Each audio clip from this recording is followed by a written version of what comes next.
Okay. Hello, welcome everybody to the December 2020 Stanion and Northants Astronomy Club Skyguide.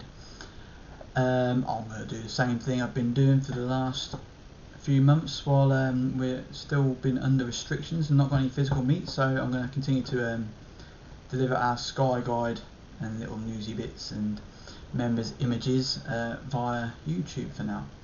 So I'll crack straight on and start off with the planets like I always do. So we'll begin with Mercury, and at mag minus 0.7 Mercury is only visible really for about the first week of December, and it is a bit challenging. It's low down in the southeast before sunrise and not very long before sunrise, so the sky will start to be getting a little bit light, but it should just about be bright enough to pick out with maybe a pair of binoculars. Like I say, after the first week of December it's lost in the sun's glare, and then you won't see it again until I think the end of the month as an even object, and then it's not very favourable either. So Mercury, quite a challenging spot during December, but it is there. So we'll move on now to Venus. Now Venus is still very bright. It's mag minus 3.9, so blazing away still. And that's visible in the southeast well before the sun comes up, so it's very noticeable in the southeastern morning sky. And on the 12th of December it is joined by an 8% waning crescent moon, which will be nearby. There's the moon just up here in the image, there's Venus down here. So yeah, that will make a nice scene if you're up and about that time of morning on the 12th of December. Moving on now to Mars. Mars was in opposition back in October, but it still presents a very nice sight in the evening sky. So this image I've got here is a screenshot of Stellarium, which shows where it is on the 23rd of December. It's joined by the moon there, which make a nice image. Yeah, Mars is mag 1.7. I think it dims slightly by the end of the month, and also its apparent diameter also is still reducing. Since opposition, it's now getting further away from us, so the disk presents itself as as a smaller object by the end of the month. I think it goes down to about 10 arc seconds. So, but it's still plenty of detail to be seen on Mars if you have some good equipment, maybe a large aperture telescope. This image here is by Ralph Smith, someone I follow on Twitter and friends with him on Facebook. He lives in Ireland. He's got quite a nice large aperture telescope, and as you can see from this image here, he gets some fantastic details on here. And I think that this region up here is where Olympus Mons resides on the Martian surface, the largest volcano in the solar system. And just down here you can also see this brightening sort of area is the area, it's like the leftovers of the recent dust storm on Mars as well. And he's also got the southern polar cap there on Mars, so yeah, there's still some really good details to be picked out if you've got the right equipment. And moving on now, I'm going to talk about Saturn and Jupiter together, because this month a very special event is happening with Saturn and Jupiter. It's the Great Conjunction. It's going to happen on the 21st of December. Keep that in your diary, because this event hasn't been seen for I think around 400 years. And yeah, the two planets are going to apparently get very close together. Of course, it's a line of sight sort of illusion. They're really about, I think it's about 730 million kilometers apart, in space. But as they're moving through space, and the line of sight comes into play, and they'll appear, very close together indeed. So they'll be easily visible in the same field of view in the telescope. In fact, I think I'm going to move to Stellarium now, and I'll show you how how you can look on Stellarium and if you just rattle through the days, if you bring up the time and date. So I'm just gonna see where it is. There we go. There's Jupiter. I need to go to the 21st. There we go. So just let the sun set, and then we'll zoom in and take it off that, and then we'll zoom in to the 21st. There we go. We've got Saturn and we've got Jupiter, and I've lost them. There they are. If we just centre on one of the planets there, you can see this is the 21st, the view on the 21st. Okay, so that if I zoom out, you can see they're almost on top of each other. But if I go back to the 3rd of December, this is how they look in the sky at the minute, and then each night, and let me just recenter so I'll lose them again. If you just click on the days, and you'll see them apparently getting closer together. There we go. It's at the same time each night. You can see them jogging westwards a little bit as well. There we go. They're joined by the moon on the 17th. That will make a nice image as well. And the two planets very close together, and a very thin waxing crescent very close by. And then as we get to the 22nd, they're on top of each other. Oh, sorry, 21st, they're on top of each other. There we go. So if I turn Stellarium off and move to the next slide.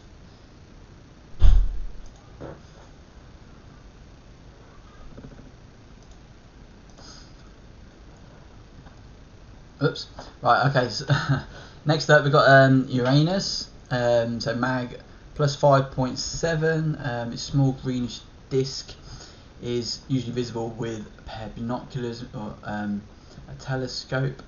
It's due south around about 9 o'clock-ish throughout the month, and not far away from where we see Mars in the night sky. And as always, best way to do it is really get yourself some sort of star map, so you know exactly where to look. And same applies for Neptune as well, which is getting further to the west all month, losing altitude.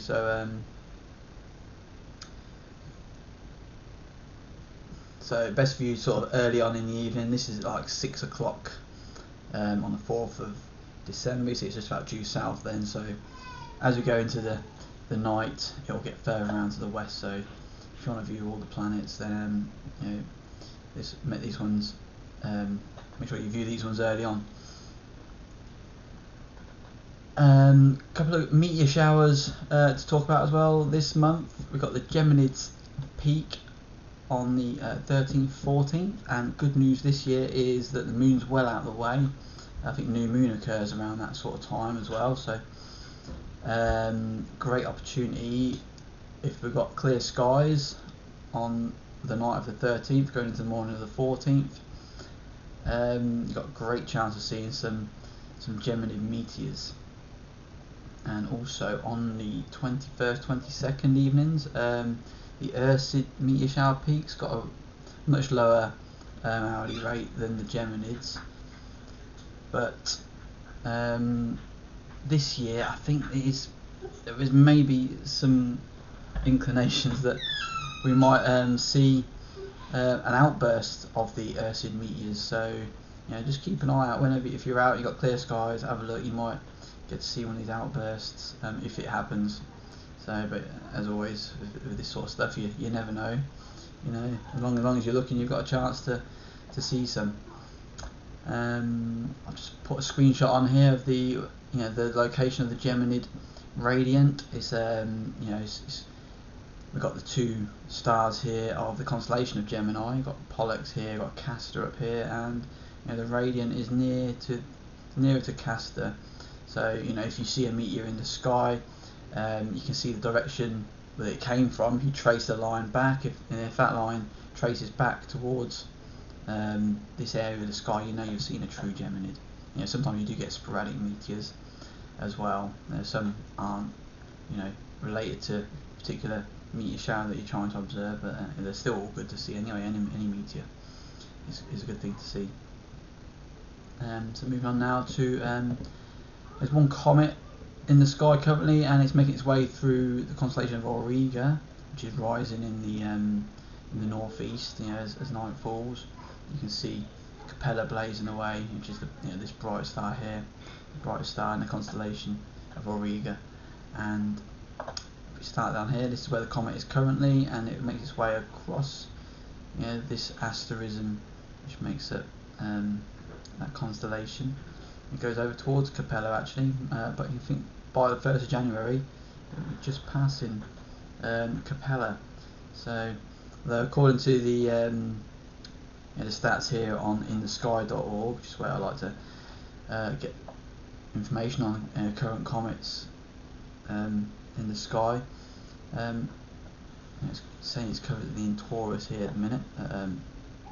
It's just coming out of Taurus, which is just down here into Auriga. But magnitude is 8.9, but it is fading, so if you want to see it, it's probably best viewed with astrophotography. And the next slide has got an image by Dave Eagle, and it shows here he's done a number of exposures over, I don't know, maybe it was an hour or so, then stacked them all together, but stacked it on the head of the comet, so it appears that the comet is stationary in this image and all the stars are trailed, but it shows the apparent motion of the comet over an observing session. I really like this sort of image. It gives you a sense of motion through the solar system. And they also show lots of the colours of the different stars as well, show up really nicely in these type of images, as well as the colour of the comet's coma as well. So really cool thing to see, nice thing to image too. Moving on now to a couple of deep sky objects which I'm going to highlight. First of all is the Crab Nebula in the constellation of Taurus. It's quite easy to get to if you're trying to get there, if you're trying to star hop with your telescope, finder scope.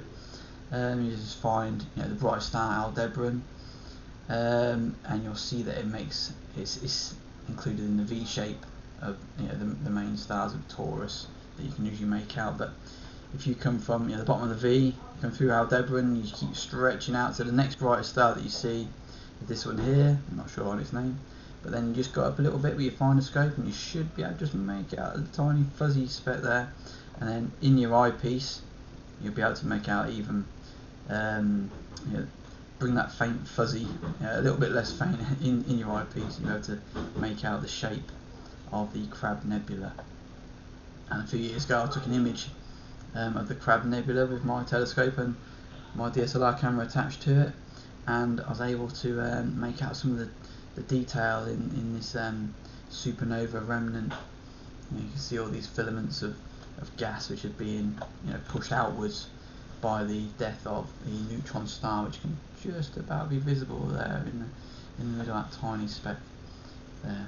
So that's a nice object to have a look at. And the next one, since it's Christmas, this is December, I'm going to mention the Christmas tree cluster. It's NGC 2264, not far away from the constellation of Gemini. You can see Orion there as well, so it's in that sort of area of the sky. And if you can make out this asterism here, this is my eyepiece view of my telescope, which you can do on Stellarium. It's a really cool thing to do. You can set up your telescope, put in information on your scope and your eyepieces, and then you can plan your observing session, and you can see what you could expect to see in your field of view. And whichever combination of telescope and eyepiece that you're using, you can have a little look. So the brightest star of this little asterism, little cluster, you'll see makes up sort of like the base of the tree, the trunk, and then you've got this triangle here which makes up the rest of the Christmas tree, which gives it its name. And also I'll show you on the next slide, this is off Stellarium as well, another tool that I use to plan what I'm imaging as well, is by you can put in your telescope information, and you'll also put in any camera information as well, like the sensor size of the camera that you use in conjunction with the telescope, and then you can come up with a reticule like this, which shows you the field of view of what you can expect to get when you put your camera onto your telescope. And so this is how I like to plan what I'm going to take images of in the night sky. And I think this is actually probably going to be my next target, because the Christmas tree cluster, you can see here that here's the bright, it's upside down compared to my last image I showed you. And this is the the base of the Christmas tree, then here's the triangle, but it is surrounded with this red nebulosity. So it's a really cool thing to image, and I've been recently been imaging in hydrogen alpha wavelength, and this will be a really good target because you see all that nice red hydrogen gas being illuminated there. And I think this is the Cone Nebula. See this dark bit of nebulosity there. So that'd be a cool thing to image next time I'm out with the scope on a clear night. We've got ISS visible passes this month in the evening until the 11th of December. Then we won't see it again until the 19th when it returns to morning passes. So if you're up early in the morning. Now, I don't think we've got a Christmas Eve evening pass this month. There are early morning ones, but nothing in the evening, so you can't tell your kids it's Santa on his way to deliver the presents. So sticking with the space station, a bit of news now. NASA and SpaceX sent their Crew 1 mission up to the ISS this month. There was 3 NASA astronauts, or 1 astronaut from the Japanese Space Agency, and made their way to the space station aboard the Crew Dragon. This is the first official mission, the first proper mission after the demo earlier on in the year, which was a success. And so this is the first full crew. So NASA no longer reliant on the Soyuz capsule to get them up into space, up to the ISS. And here's a little video of the Crew Dragon being filmed from the ISS. Okay, another bit of space news. The China's space agency Chang'e 5 mission successfully landed on the moon this month as well, just a few days ago actually. And the main objective of this mission is to collect lunar samples and return them to the Earth. So probably as we speak, a little robotic arm is scooping samples of regolith from the area. I think it's near one of the volcanic domes on the moon, Mons Rumke. It's near there. So it's taking soil samples from the moon, scooping them up, going to pop them into the sample return vehicle, which is going to later on blast off and rendezvous with the orbiting part of the spacecraft. She's orbiting around the moon. It will hook up with that, and then it will get returned back to the Earth. So here's an image that I took of the moon quite a few years ago now. I just thought I'd have a look, see if I've got any images with that area of the moon which is concerning this Chang'e 5 mission. So I think this is the bright crater Aristarchus, which is usually quite visible on the moon when it's lit up. It's quite a bright crater, but then if you just come up north from that crater, this area here is around about where Mons Rumke is. I think it's in this Oceanus Procellarum. It's around about there. So pretty cool. See if you've got any images and some more detailed images. If you've got higher resolution, you can actually make out the dome as well in some images. So pretty cool thing to see. And moving on now to members images. Quite a lot of images to go through this month. Been a few clear skies through November, and a lot of our regulars have been putting up pictures on our chat group and on the Stanion Facebook page as well. So here's a picture of the moon's surface, the Mare Serenitatis from Paul Smith. He's got his Richie Chechigrin 200mm telescope, and This is it's a stack of, I think, 16 subs he's got here, 30-second videos all stacked together, and he tweets it in Affinity Photo. So this is at the beginning of the month. And moving on now, he's also been busy enough to get an image of the Pleiades as well. This time he's used a Canon 700D DSLR on the same telescope, and it's a long exposure, 320-second exposure from the Rushden Obsi. And another one by Paul as well. This was Saturn and Jupiter and the Moon forming a triangle in the sky earlier in November. And we've also got M42 by Darren Buchan. He's got himself a new telescope, and I think this is one of his first images he's rolled off it.